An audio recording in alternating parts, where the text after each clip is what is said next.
time again. I'm curious, are you okay? Did you need treatment, and are you available to pinch run tonight? Yeah, I got some meds in me. I'm still going to post. I'm probable. So it's good. Recovered. Not my best decision, but it worked out. Oh, yeah. Yeah, that's right. There's still some remnants. On your left, Kirsten. Dave, you're not someone who often likes to address the team, but as you all are facing elimination, looking to force a Game 7, is there a conversation or a message that you share with the group this evening? No, you know what? I pick my spots, and I just think that tonight it's Game 6. This is what you live for. You want to be a part of this. You want to be in this moment, this game.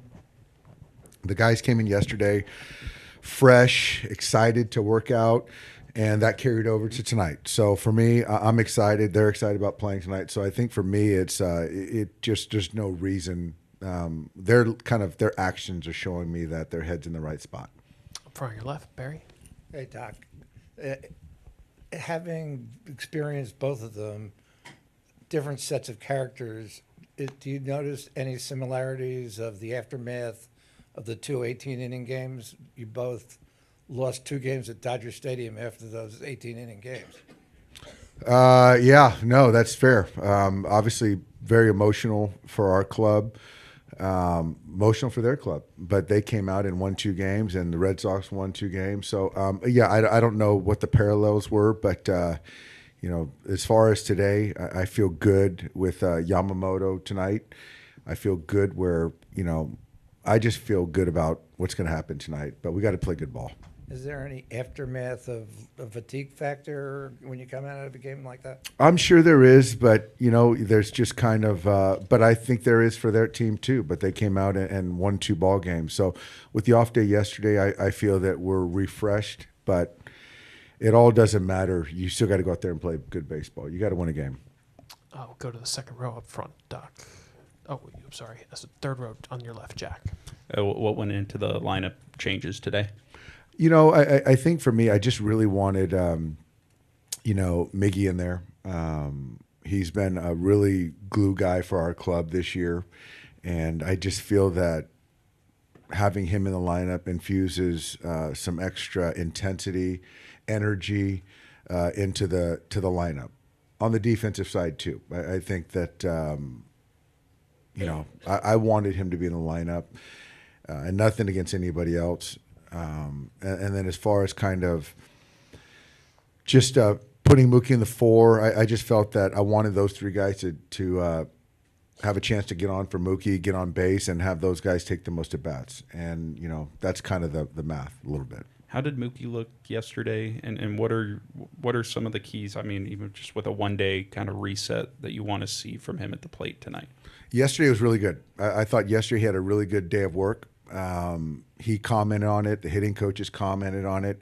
They're going to make good pitches. He's going to go out there and compete. But I think that where his swing is at mechanically is as good as it's been in a week. So I really feel good about that. And yeah, Shohei looked good. He took BP on the field. Freddie looked good. Will took the day to just kind of recoup and recover. But I really believe that Muncy looked good. So we're in a good spot. Same row a bit further to your left. You sort of mentioned that with that answer, but the idea of having a day off and having that reset, having some comic relief too, but how much does that help in terms of actually resetting, and especially from an offensive standpoint? It does. It takes a lot out of you, but that's what you go through. That's what they went through, and the off day was beneficial. I gave the guys an option to to pass on the workout, but they all didn't want to take the option. So that really excited me that they wanted to come here and get their legs moving and their bodies moving, but still not have to play a game. But yeah, we came in fresh today. Our guys are focused today. How meaningful is that everybody showed up? It got me fired up. Once when I was getting off the plane and they said that they're not taking the option, I couldn't wait to get to the ballpark. So that pumped me up, but not surprising. Fourth row straight back, Nobu. I do. How was the conversation with Shohei yesterday? And then did you make any decision? We did make a decision. I think right now we're just focused on today. Shohei's not a part of the pitching plan today. win this game tonight, then we can kind of circle up and have that conversation for tomorrow. And one row ahead, Doc. Hey, Doc, you mentioned yesterday the urgency of every play tonight in an elimination game. How do you balance that with just having the guys go out there and just do what they do well and just play baseball? That's right. That's the kind of the nuance of it. I think that, you know, the importance of this game, we all understand that. The importance of playing focused baseball is we all understand that. But also you got to be able to play loose and play the game. And so certainly tension, trying too hard doesn't translate into success at the bat. So we just got to go out there. That's why I said yesterday, we just need to go out there and compete and don't kind of overthink things. Just play the game and take what the pitcher gives you, have good at bats, and then go out there and run the bases, play good defense, and, you know, expect to win. We'll stay in the same row with Fabian. Yeah, Dave, I know you talked a little bit about the team-wide approach yesterday, but do you feel like collectively as a group you've done a good enough job this year of like adjusting in-game, and how important is that going to have to be, especially against a guy like Gausman tonight? You know, it's going to be imperative tonight because, you know, there's a fastball, there's a split, there's a little breaking ball in there, and what he's going to do, he's reading our guys and adjusting, and we've got to be able to do the same. So, you know, we've seen this guy a ton. He got into the 7th inning against us, you know, 6 days ago. We know what he can do, the stuff. So we've got to be willing to, again, adjust in game if need be. And then what sort of changed your mind on? Obviously, you said you wanted to have Rojas in there, but what changed your mind on being willing to have Tommy out there in center? He said all along that he can go out there and play center field. He says the ankle feels good enough to do that, and he's played a lot of center field. So I just felt, again, the net sum of having both those guys in there, that was kind of that's how we had to construct it, and I feel great about it. We'll stay there with Bill. Yeah, Dave, getting back to the great race last night, I have one question. What were you thinking? I clearly wasn't thinking. I was trying to add a little levity, that's for sure. I wasn't trying to do a face plant at shortstop. And, yeah, the legs just gave way. That'll be the last full sprint I ever do in my life, Bill. And I paid my debt because there was a little wager, so I did owe up. And how much have you heard about that in the hours since? It's definitely on the family thread, you know, a little bit bigger circle than that, but I don't do social, thank goodness, but it was, I guess it's pretty out there. So yeah, my kids weren't too excited for me about it. The last row on your left, Sonia. Dave, you know, you're expecting kind of big things from Yoshinobu tonight, but with the bullpen, if they're involved, you know, how do you kind of stick just to your circle of trust here? Is that what you have to do in a Game 6? I think it's, yeah. I think that obviously he's the number one option, and we're going to kind of watch how he's throwing the baseball. And, you know, this is a must-win game. But, yeah, there's a, you know, a few guys that I'm going to go to tonight. Go to Kirsten up on your left. Dave, you've kind of hit on it over time, but with Yoshinobu ahead of the NLCS game, he's talked about how losing was not an option. When you look at what he's been able to do, the 2 complete games, what to you exemplifies just that mindset of him on the mound and how it truly is not an option for him? Wow. Yeah.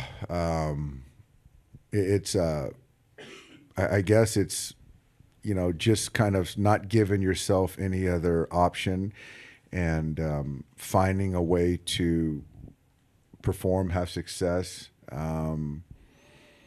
It's just a different level of focus and compete. It really is. You got to be efficient. You got to be good. You can't look for any outs as far as, you know, guys coming to kind of rescue you out of the pen. It's part of his DNA, and he prepares so well. His delivery is sound. He's got 4 pitches to kind of be able to manage the second, third time through to attack hitters. It's swing and miss stuff, but he can strike pitches. So it's just a whole kind of, that's why he's one of the few, you know, great pitchers in our game today. And the row behind, Jack. Is Tyler available for you out of the pen tonight? He'll be in there. But, you know, I think that, yeah, you got to win today, which is most important, but you still got to win, you know, 2 games. So how we balance that'll kind of, the game will tell. Standing straight back, Gabe. with Sasaki having 3 days off and then his pedigree originally as a starter, a guy used to going up and down, how much will those factors converge tonight with what we might see from him? They'll converge, but I think that's certainly an option, and I'm thinking about that. But obviously, the number one option is to let Yoshi do what he's done the last 2 starts. But if not, that's part of the math for sure. The second row up front, Doc. I brought this up before game 1 about the pressure on when you mentioned let's run it back during the celebration after the parade. What's the pressure feel like now, as in this do or die game 6 for you? It does. Ironically, it doesn't feel like pressure. I think we just gotta win. So that's the kind of the overall, running it back, all this stuff. We're here. We got to win a game tonight, and so that's. Guys are loose, guys are prepared, and we got to play a good ball game to win. So I don't think that anything that's said before or that could happen, what this means. I think right now the only focus is just winning. Dave in the 6th row in the back. Dave, kind of on the same vein with that. You guys face pressure and expectations all year just for being defending champs and for being the Dodgers. But when you get into a World Series and it gets 1-1, it gets 2-1, it gets 3-2, does it pile up on this stage, you think? Is that something you have to guard against, as being manager of these guys? You do. Looking at these guys? You absolutely have to guard against it. And I think that different teams handle it different ways, but I do think that we face elimination games. We still know the importance of it, of course. But I think the way the guys have come in and kind of just understand that it's still just winning a baseball game, playing good baseball. So we do a good job of not letting some of that outside noise get to us. We really do. But yeah, it's a big moment. It's a big ball game. Do a couple last ones. Barry up front. Doc, what's the logistics of getting Shohei down to the bullpen while he's still hitting? Yeah. That, Barry, I don't know the answer right now, so I'm not going to have to answer that one tonight. So give me a night to think about that. So one. you guys haven't thought it through? I know he did it in the World Baseball Classic, but that's the only time. Yeah, we haven't thought that one through. So we got to get through this one, and then I think all that logistics stuff we'll kind of talk through and figure out what's best for show, what's best for us. But yeah. Thanks. Yep. 1 or 2 last ones. All right, Doc, we'll let you go. All right, Thank you thanks, so guys. much. Appreciate it. Thank you.